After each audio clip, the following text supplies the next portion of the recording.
Okay, from smarter government to smarter education, it's my pleasure at this point in time to introduce Bob Cody, Robert D. Cody. Bob is currently the Dean of Mathematics, Science, Business, Technology, and Workforce Education at the Cape Cod Community College. Prior to his administrative role, Bob served as an adjunct professor teaching general chemistry and chemistry for health sciences. He earned a PhD in organic chemistry from Rensselaer Polytech Institute and a BA in chemistry from St. Michael's College. Bob spent 25 years in the chemical industry, advancing from individual contributor to senior management roles, and is known for his innovative approaches towards technology and business needs, and has established a record of leadership, problem solving, organizational development, maximizing individual contributions, and continuous operational improvement. His corporate roles varied from a research chemist involved with applied and basic R&D to business manager with P&L responsibilities to vice president, global research, development, and engineering with a responsibility for growth, innovation, and technology strategy. Bob was also a principal of IPDA Consulting Group. As a consultant, Bob has facilitated organizational growth, identified new market opportunities for mature technologies, developed a patented technology resulting in significant licensing opportunities, and developed strategic plans linking technology and commercial organizations to maximize growth. Bob currently serves on the board of directors of OpenCape, the Cape Cod Community Leadership Institute, and the Cape Cod Technology Council. Previously, he has served on the board of directors of Groundwork Bridgeport in Bridgeport, Connecticut, and Stratford, Connecticut, and the Stratford, Connecticut YMCA, and has been very active in the YMCA youth programs. He was also a member of the Stratford Board of Education, serving as the board chair for 2 years, and chairman of the Curriculum and Finance Committees. Bob also serves on the Engineering Advisory Board at Cape Cod Regional Tech High School, and has also served as an adjunct professor of chemistry at Sacred Heart University. My pleasure to introduce Bob Cody. Thank you.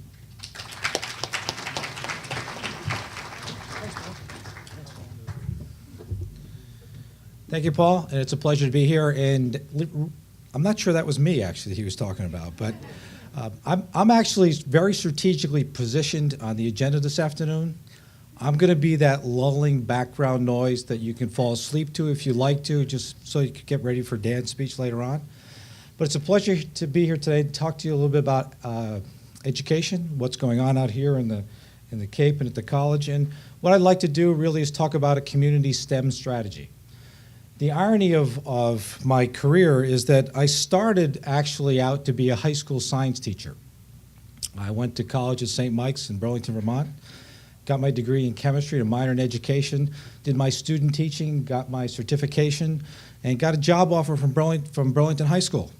And then I looked at the number and I said, I'm going to grad school. And here I am some 25 years later. But to be honest, it's the best place, and there's no place I'd rather be. But I'm actually one of those people that was talked about earlier, about having the second home and eventually would come and retire. I never expected I would come here and work more than I did when I was in the corporate world, traveling around the world.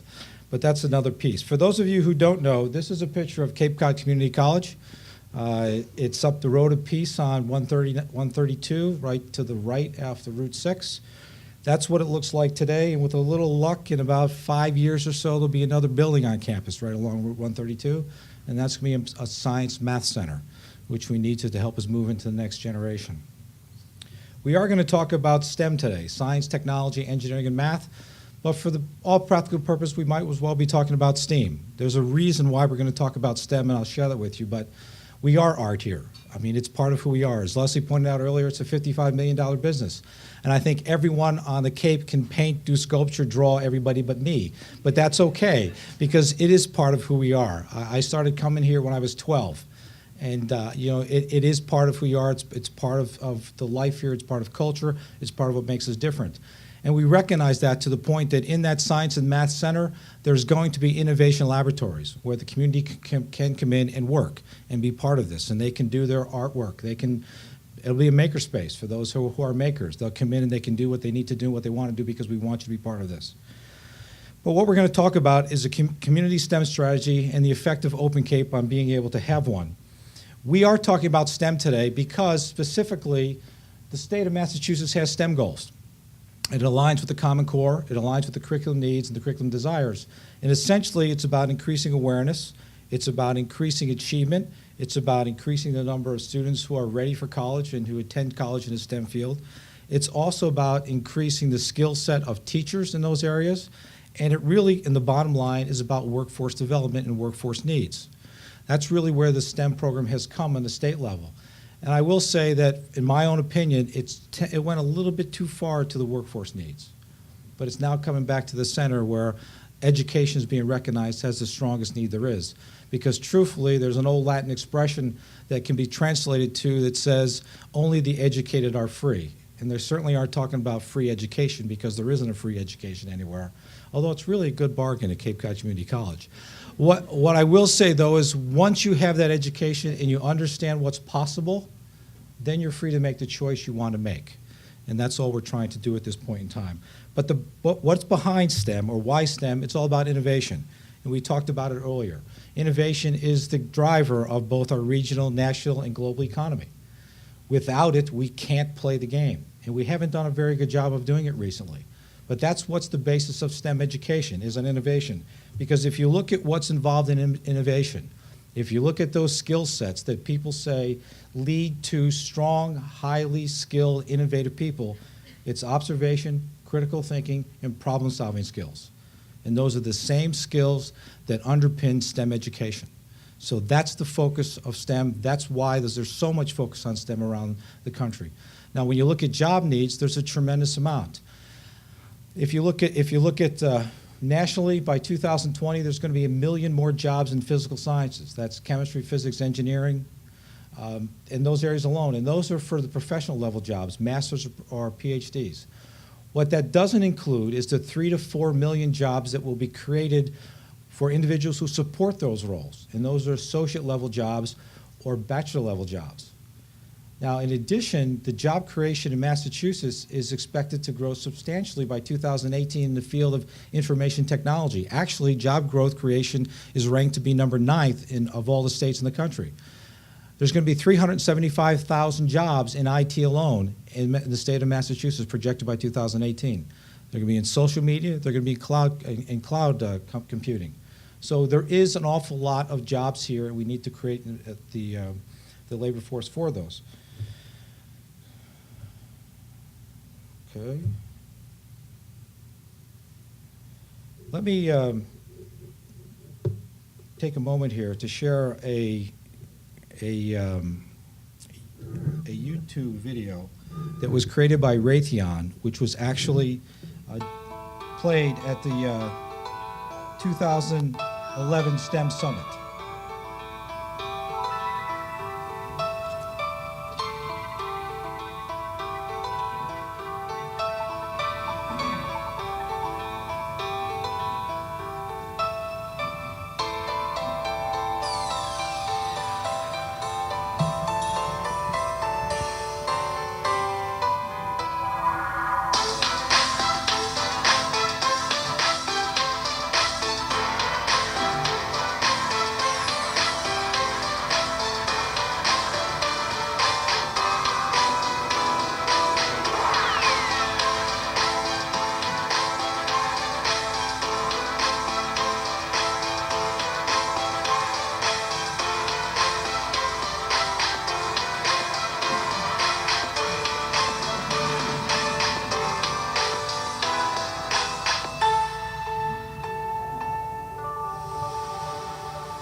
I just got to get out of here.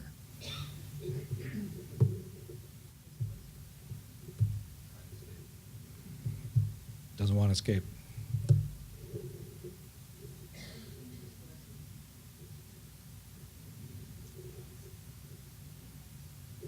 All right. Oh, there we go. Okay. The good news is, sorry about that, I'm a little slow with some of these things. The good news in all that is that if you look at Massachusetts, we actually rank highest in the state in proficiency in math at all grade levels. The bad news about that is if you look at the numbers back in 2011, only 36% of students are proficient at that level. The good news is if you look at the U.S. numbers, the U.S. ranks 31st in the world. Massachusetts, if it was an independent country, ranks 15th. So we are above, we are doing well, but we have to do a lot better. Now, how many people out here truly, honestly, would recommend someone in their family, a daughter, a son, a granddaughter, grandson, anybody, take a job in manufacturing? Anybody? Oh, we got a couple. All right, okay. Manufacturing now isn't what it used to be when I was going to school and when our parents were going to school. It is now the coolest place to be. And if you don't think it really is, then you need to spend some time down in Pocasset in North Falmouth, talking to people from Teledyne Benthos, talking to people from Hydroid, talking to some of the other organizations down there. The technology we have here in the Cape is incredible.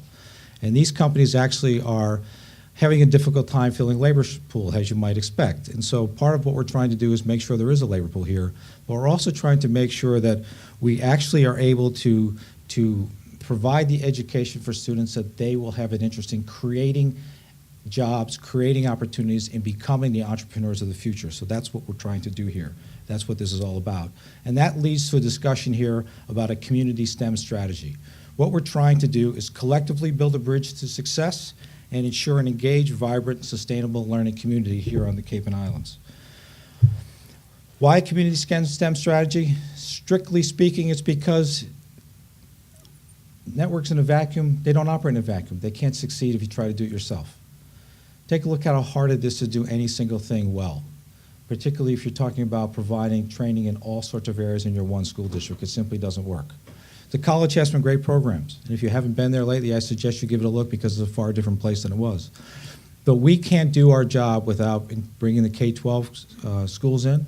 We can't do our job without bringing the four-year institutions in, without bringing the businesses in the region in as well. So you can't operate in a network. And if you look at what really works around the country, you're going to find that the most effective STEM workers are very regional and include everybody. So our job as we move forward with the community STEM strategy is to connect all the dots. And what that really means is to create an awareness, create great programs, make people want to come, contextualize gateway courses.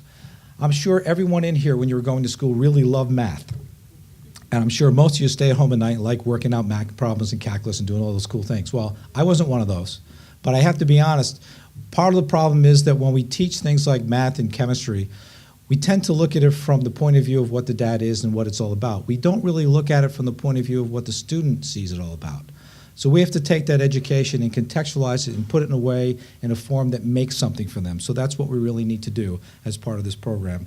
We also have to bring a strong faculty professional development aspect in. So how do we do it? We take a look at everybody who's involved in education.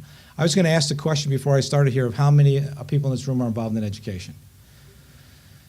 A lot. Good. Most rooms I don't see that number. But I was going to also say at the end of this conversation, I want to ask you the same question because actually we are all responsible for education at all levels.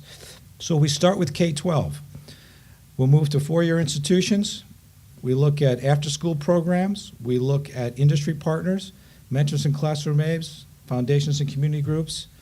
And as the only, today, college on the Cape, once you see, pardon? Not true? MMA is technically, okay, but I'm not going to, Admiral, my apologies. Has the only community college on the Cape. It's our point to, what we're going to do is facilitate this program and to build a program on the state on the Cape that allows every student a chance to succeed and do what he or she wants to do. Now, until 3 years ago when I moved out here to the Cape, I actually thought the Cape was one region. And then I got here and found that it's 15 different towns, all of who see things differently. And then when I got into education out here, I heard about this thing called school choice, and how school choice is really a big issue. It's very difficult to do anything here. We actually started this conversation by talking to the superintendents of all the K-12 districts back in December. And when we left that room, we pitched the concept of a community STEM strategy. When we left that room, one of the people I was with basically said, we'll be lucky if we get 2 schools to sit down at the table with us. I'm here to tell you today that we have 8 of the 12 school districts sitting in the room talking with us, as well as a couple of the independent schools. And we'll have all of them by the time we're done. Because every single one of them understands what we need to do, and they understand that we can't do it in a vacuum, that we have to do this together. We actually had the opportunity for Lieutenant Governor Tim Murray to come to the college last Thursday to talk a little about education, specifically the STEM program. And to be honest, I didn't know what to expect, but I have to say that even though he had an appointment after ours, he wasn't in a hurry to leave, because we also had him sit on the front end of one of our community STEM strategy meetings with the K-12 groups. He saw a very dynamic, a very enthusiastic group of people who are going to do everything they can to make education here in the Cape the priority of everyone on the Cape, so we can offer an opportunity to every single child on the Cape. And so what I would like to do is, before this, we can have the strategy in place, we have a process in place, but we need the tool to do it, we need the infrastructure, and that's the OpenCape network. I'd like to share with you a couple of thoughts that we've had within our working group about what it is we're doing, and also to preface that by saying that right now we're talking with the K-12 districts, the elementary schools. What we're also doing, we'll be doing as we move into the summer and into the fall, is bringing business partners in, community groups in, and if there's someone who wants to be part of that, please let me know, because we would love to have you part of that conversation. But let's say here, this is our beloved Cape Cod. Right here in Harwich, this little red asterisk is Harwich Middle School. There's a teacher there who teaches 7th grade. Her name is Nancy Gifford. And several years ago, her and her husband went on vacation to the Johnson Space Center, and she kind of fell in love with NASA and space exploration, and looked at that as a great tool to teach kids all about science and math. So she's established a relationship with NASA, and they interact regularly, and her classroom is very active, involved in what's going on. Now, how cool would it be if we have NASA flying stuff into her classroom, beaming it in? Spock would be proud. And then we actually, what we did is saw all those other schools out here, and these are not real locations, I was just filling in the map here. But how cool would it be if we actually had that program that was coming into Harwich Middle School, all of a sudden going out to every school in the Cape, so that every 7th grade classroom could see the same thing that Nancy Gifford's 7th grade classroom sees. That's a reality for us. So we're in a place now where we can take education on the Cape to a completely different level. We can change the game. We can make this an incredible, amazing place, more so than it is. But let's look at another example. That's Nauset High School. There's a faculty member out there, Roger Forche, who actually is an engineering robotics professor. Has a great program. He's got kids from in his high school excited, but they've also built it all the way back into elementary school. If we look on the other side of the Cape, that's Sandwich High School. If you read the papers out here, Sandwich is going to have a STEM academy. Gil Newton is actually the head of that academy. Now, Gil, if you're familiar with his program, he's got a tremendous environmental program. And they probably wouldn't say it in public, but I bet they would say it together that Gil's environmental program is better than Roger's, and Roger's engineering robotics program is better than Gil's. So what the deal is here is we talk. We go classroom to classroom, face to face in real time. We make it two-way, and we share what we have. School choice eventually is going to be replaced by what's in the best interest of every student on Cape Cod. That's where we're going, that's where we need to be. Let's look at another example. That's Cape Cod Community College, located right in the middle of Cape Cod. We have a commitment to professional development for our own faculty, but also professional development of STEM faculty on the Cape. That little asterisk down there is the Marine Biological Laboratory, MBL, in Woods Hole. We are in the process of formalizing an academic partnership with MBL so that we will start teaching our science courses in their facilities, largely to facilitate an LN to RN nursing program for residents of the islands. but it's going to be open to anyone in the Upper Cape or anyone else who would like to participate. We're also looking to do new programs with MBL, so we've got a number of new initiatives that will be coming out. But let's say for a moment we want to talk about professional development for educators on the Cape. Right now, most of the activity you have to go off Cape for. There is a Cape-wide Professional Development Day, but the irony about the Cape-wide Professional Development Day is it's in your own school, so you don't spend time with other Cape Cod educators. So let's say we wanted to have a Cape-wide Professional Development Day for something that was coming out of one of these three institutions, WPI, Harvard, the Museum of Science of Boston. With the OpenCape network, we can simply hook into MBL or the college. We can bring everybody there. But if that doesn't work, we simply utilize the network, send everything out from the college. If the college is not available, we'll send everything out from MBL. So we really are at a point where we're going to transform education out here, take it to a completely different place. Now, that little dot out in the ocean for this conversation is a whale whose tail has been entangled in fishing gear. Now, the environment is something that's very critical to us, and this is something that we want to make sure that all those behind us and younger than us actually understand and respect as well as we do. Now that could be anything. That could be anything. That could be a school in China. It could be somewhere south of Falmouth where Hydroid is putting in one of their new REMIS in on a pilot run. It could be a research institute in Europe. It could be anywhere. But the point is we have the connectivity.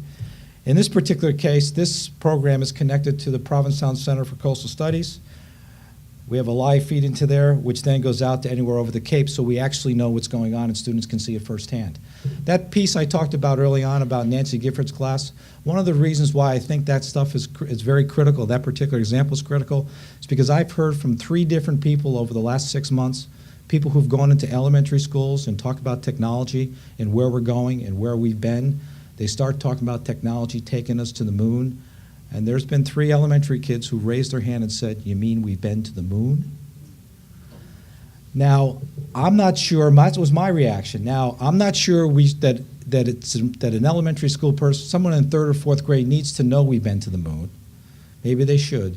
But I think what it says is that we've missed the boat along the way. That we started to focus on math and English and test scores, and we forgot that education is about what's real, what's here, what needs to be, and where we're going, and it's got to fit to where you are. So this whole STEM strategy is about making this work and taking it to where we want to go. And with that comes a conversation about what's possible. I have a great deal of respect for high school teachers, all teachers actually. But I have to be very candid. I'm a research chemist by training. I've spent a lot of time in laboratories. I've spent a lot of time in manufacturing plants. I can tell a student what it's like to be a research chemist.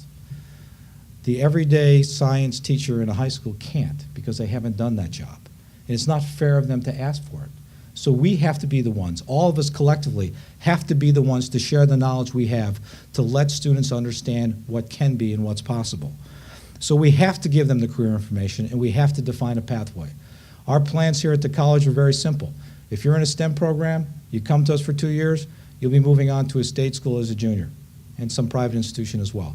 That's the deal we're doing, that's the promise we're making, and we're making sure that the students who come to us are prepared to do that. We're doing a lot of work putting college courses in the schools, in the high schools, because we want college to high school students to see the difference between a high school course and a college course so that they're ready. Even though we're very good in math in terms of a state level, we still see 60% of students who leave the high schools in the state have to take some developmental math. It's a real issue, so we have to address it in very different ways. The other part of this is we have to have internships. We have to allow students to understand what it's like in the real world. So if you have an organization that where we can have internships, please let me know because we want students to understand what it's really like. We want them to make sure they choose a career that they like, that they want to be in, that appeals to them, that they actually can grasp, have passion about, and stick with. The other piece of this is that we're building the basis for entrepreneurs. We're building the next generation entrepreneurs. So what we're trying to do is build those critical skill sets that if they choose to leave here to go to bachelor's or PhD, they come back and they build their business here. And then they hire people that are here.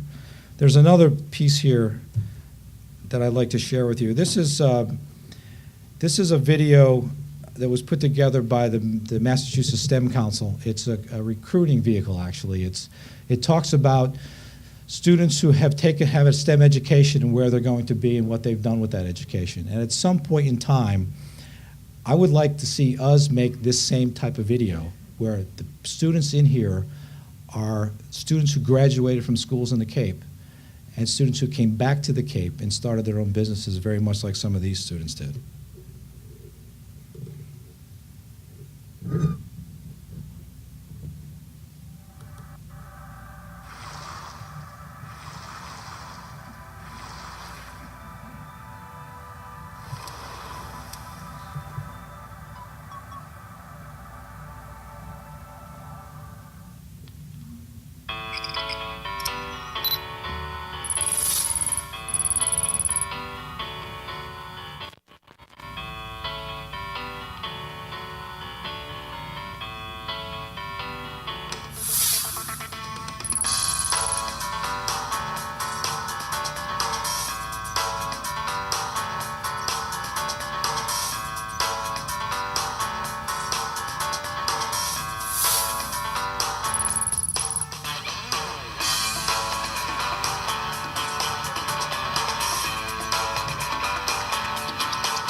So at some point in time, it'd be kind of nice to have one of those videos with Cape kids on it, doing Cape business here in the, all about what they did. And so the truth of the matter is, it is about STEM education. And while I have appreciation for all those things, what I really want is the flying car.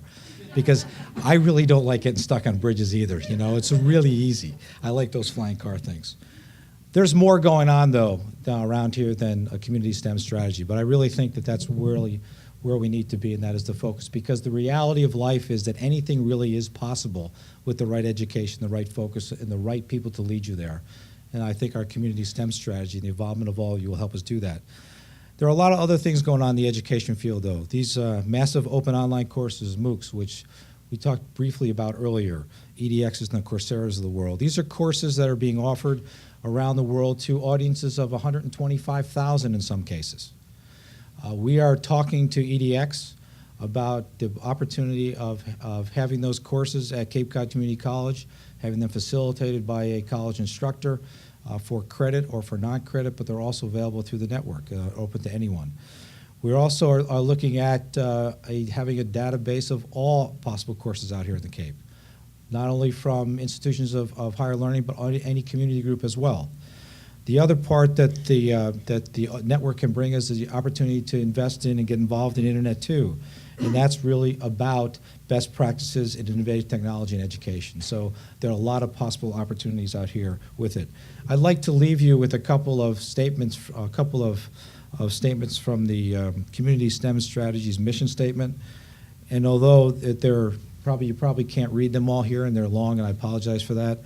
The first point here basically is to develop and integrate best practices in STEM education to maximize student awareness and opportunities and increase proficiency of all in the core competencies.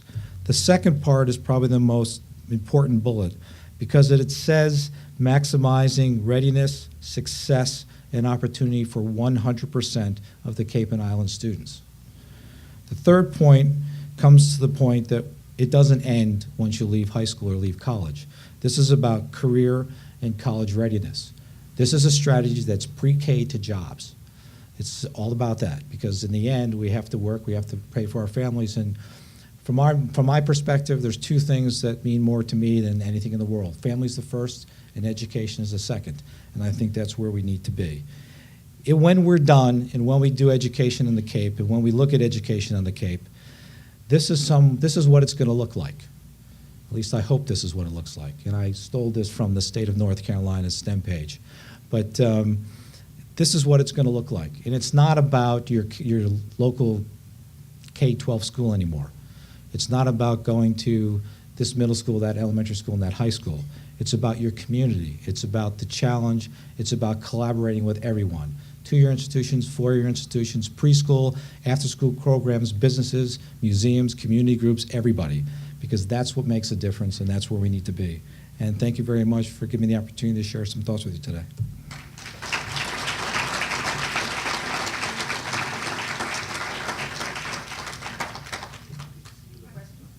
Questions?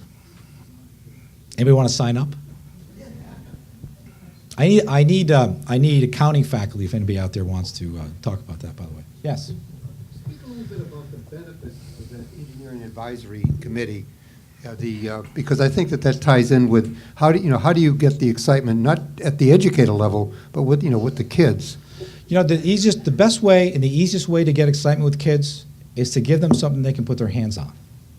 So when you're talking about an engineering advisory committee, our perspective is bringing forward the knowledge we have from our past and what we've done in life. What Cape Cod Tech is doing, they're using Project Lead the Way, which is a very unique program because it's designed specifically for hands-on activities.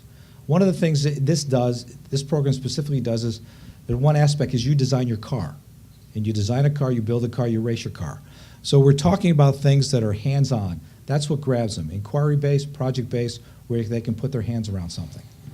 And as a follow-up, one of the things that I've been concerned with is there are a lot of kids in academic programs that will finish 4 years of taking up space and not be prepared to go in the real world at all. And I had believed that if we had some type of a certificate program that essentially did that learn by doing thing that that the advisory committee is doing over at Cape Tech, it would be very useful. And I hope that perhaps Cape Cod Community College might lead the effort to install that in those districts. Well, I will tell you what we do have, and right on the same lines of the engineering program at Cape Tech, we actually in September will be launching an engineering manufacturing program.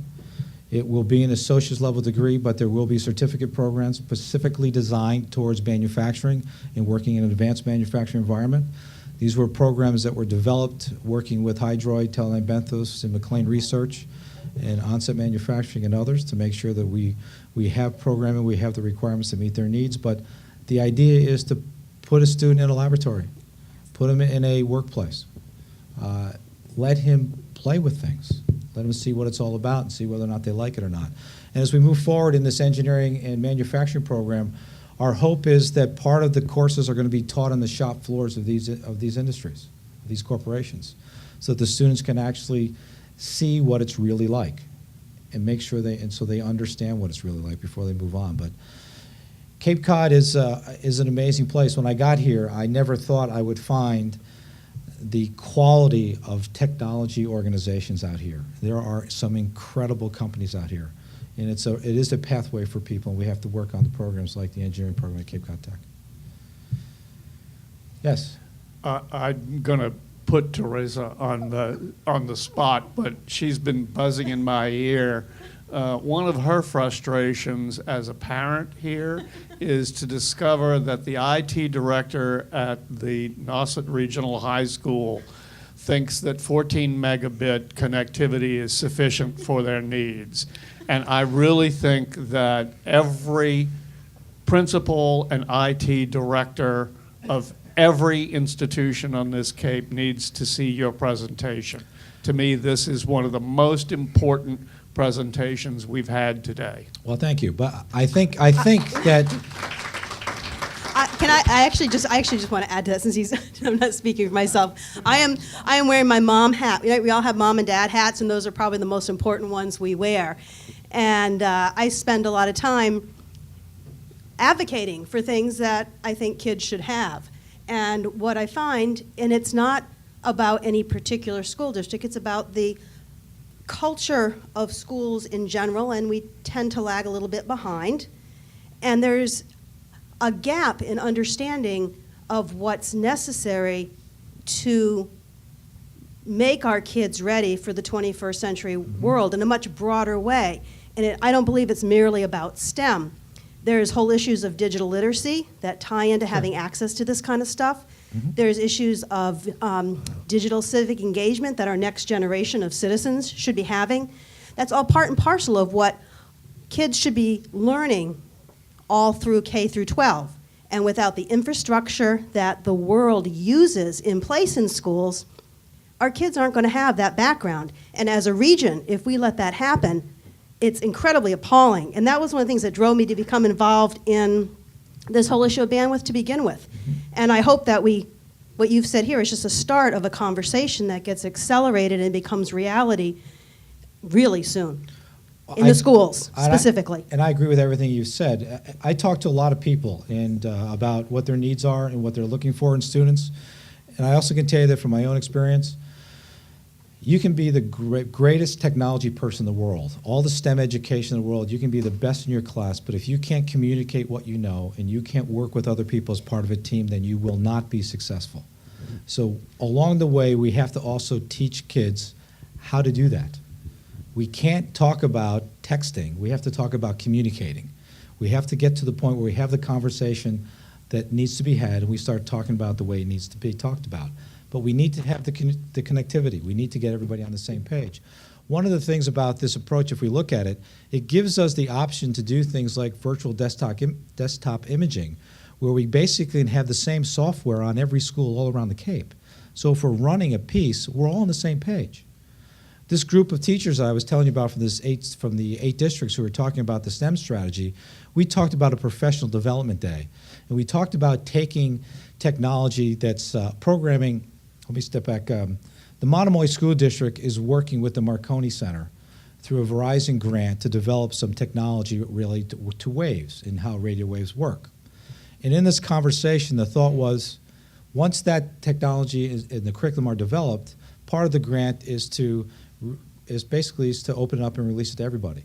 Wouldn't it be cool if we were on the Cape here and we had every kid in every grade doing the same lesson in wave technology on the same day? Using the technology we have to connect everybody, see them do the same thing.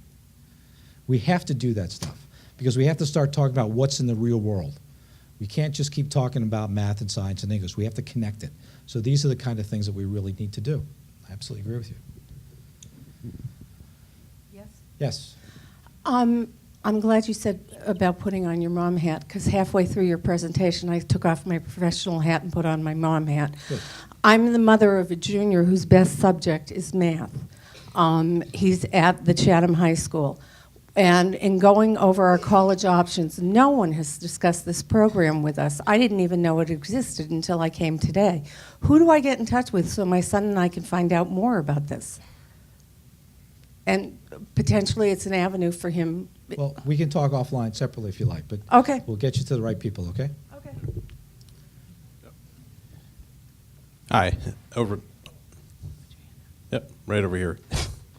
Okay. I'm talking from the library perspective, Yes. and saw your different groups that you're reaching out to. Are you talking to libraries on the Cape? We will be, yes, and if you're volunteering, we readily accept. I'd be happy to. Okay, because, yes, libraries are critical to this whole point. I mean, Yeah. we have to be able to get everything together.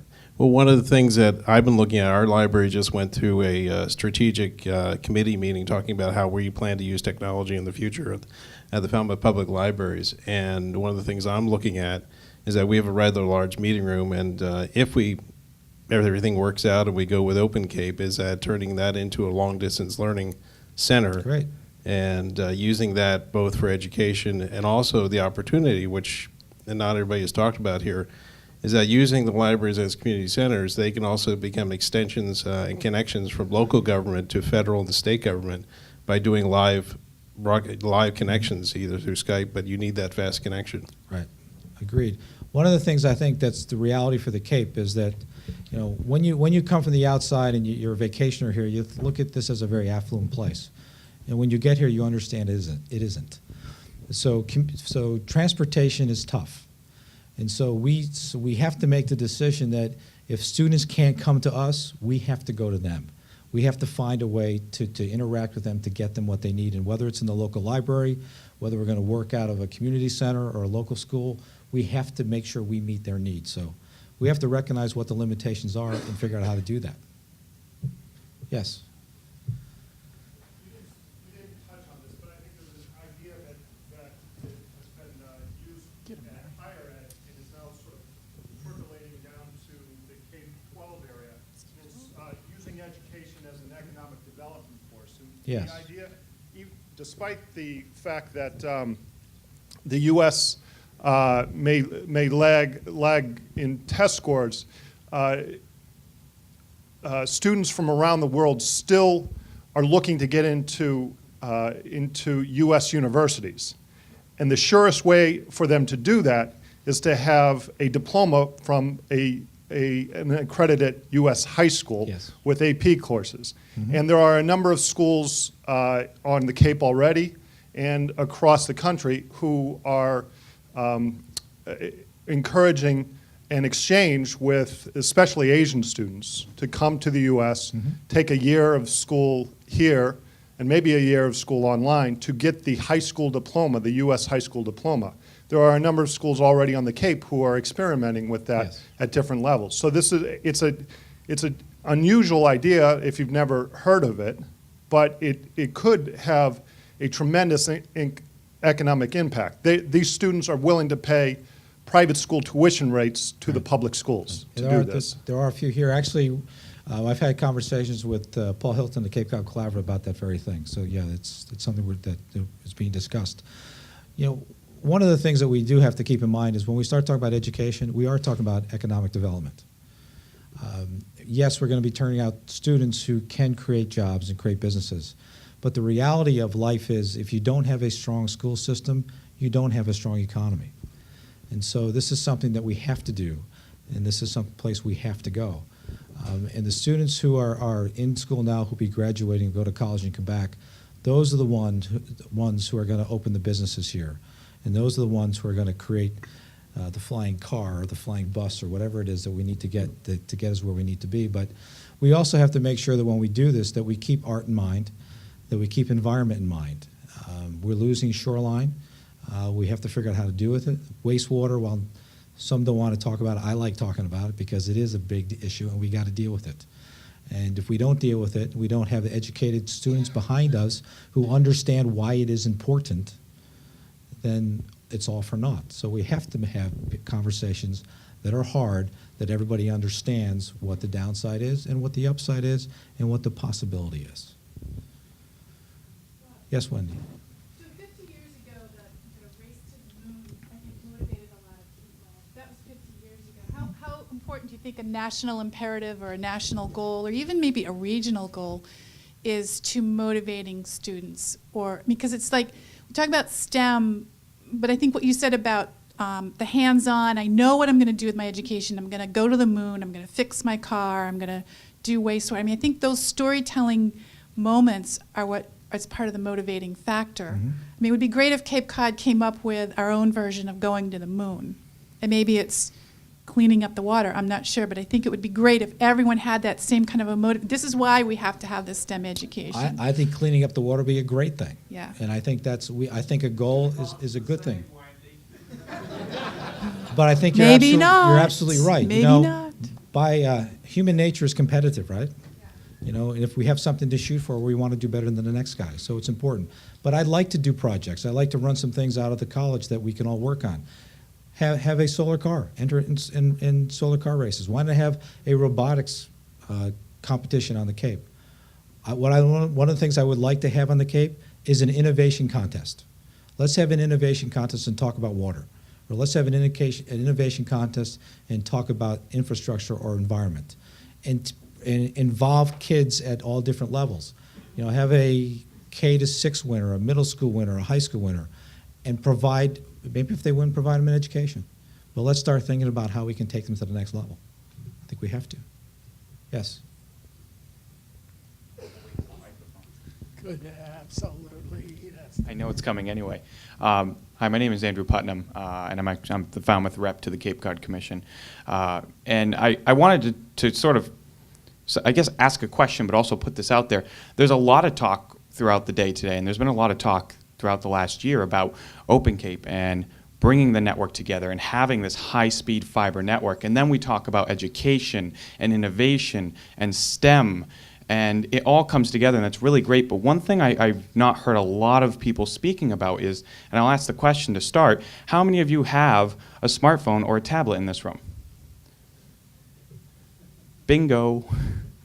And that's the thing, is we talk about technology and we talk about the future and the future jobs, and it concerns me that we're not really talking a lot about the jobs that really are associated with the internet. And one of the things I've seen throughout the nation is there's a lot of communities that are starting to offer programs on web application development, Yes. you know, smartphone and tablet application development, software programs in general. How do you build something from the ground up and then throw it on the internet? I mean, we just had an 18-year-old in Massachusetts who was just paid $30 million by Yahoo because he created an application, and they said, hey, we like that. Here's $30 million. I wish somebody would toss me $30 million for an idea. But I think that's really important, and I hope that's something that we don't overlook, because I feel like with this new fiber network, with us putting together this STEM programs here and connecting all the schools and talking about innovation, that we could actually have something like that. To give a little bit of an example, when you talk about a competition and how that drives things, in New York City they have an innovation center, and it's for our young entrepreneurs. And what they do is every year, for the past couple of years, they've done a competition on applications. Who can build the best application that's the most useful to New York City citizens for public use? So something that will solve a problem. We want to talk about wastewater. So you have these people in New York City, these young entrepreneurs who are coming together and saying, yeah, I'll do it. And then they get a $10,000 check at the end, and their application gets taken in by the city, and you've solved a pothole problem, or you've solved, you know, a drinking water problem. And it's all through the use of software. And I think that's really cool, and I hope that's something that we look at going forward as a region, because we've got the resources coming, and now we've got the drive. And I think we have to do that. Startup Weekend is part of that, and I'll speak for the community college does have a web development program. It does have smartphone application courses, application development courses for smartphones. It does have gaming course development. And those are designed specifically because we have an entrepreneurial spirit on the Cape. There are people who take 1 or 2 of these courses, they don't ever get a certificate, but they learn enough so that they can develop the applications and they can sell their applications. They may not be $30 million applications, but it is something that they love to do, that they create, and they do it. And we have to always be aware of that and speak to that.